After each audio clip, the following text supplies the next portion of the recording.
Chapter 766. The two spells spheres struck. Zeke's zombie gate domain disintegrated in a matter of seconds, like a roaring flame to a pile of snow. Chester's alpha spear had just formed when the spell sphere was inches away, and he threw the spear out with all his might. The alpha spear pierced through the spell sphere, before melting away into a puddle that seemed to disappear in the sphere. The spell sphere seemed like a void capable of absorbing any form of power or energy.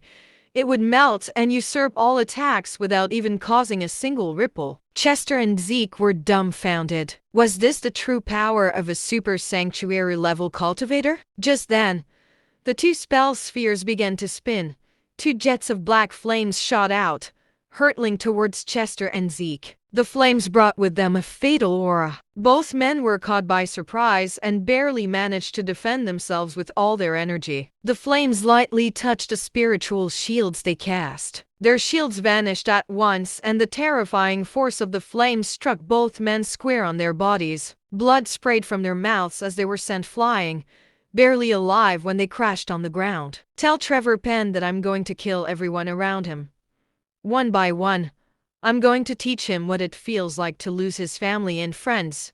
Take her away, Angie said emotionlessly, turning to leave. The two men from last time walked up and hauled Faye away into their car. Faye glanced at Chester and Zeke, who were motionless on the ground, unable to get up. She did not struggle, nor did she scream. She knew that all that would be pointless, considering how powerless she was. The best thing she could do was do and say nothing and try not to provoke anyone while she waited for Wilbur to come to her rescue. Of course, that could only happen if these people would even let her live that long. It was unclear how long had passed, but eventually, the car stopped at the foot of a mountain. There was a house with a courtyard that seemed to have been there for quite a while. Faye was brought inside. Angie sat down in the living room, leaning against a maroon armchair as she stared coldly at her. Faye lowered her head, trying her best not to interact with Angie in the slightest. The two men stood by the door, still as rocks. As sanctuary-level cultivators, they were usually considered the strongest wherever they went. Here, they were only good enough to watch the door. Angie smiled coldly.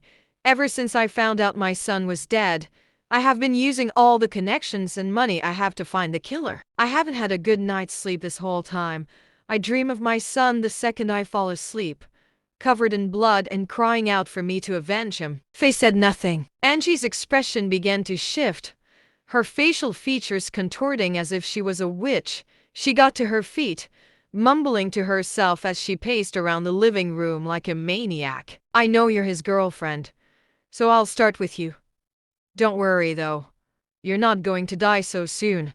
I'll be sure to take my time torturing you, then kill you in front of Trevor Penn. Faye barked out a laugh internally. Faye was certain that Wilbur would be able to beat Angie. To Faye, there was nothing Wilbur could not do. She did, however, hope that the old hag would not do anything to her face. Who was Faye to love Wilbur if she were disfigured? Do you know why I chose this place?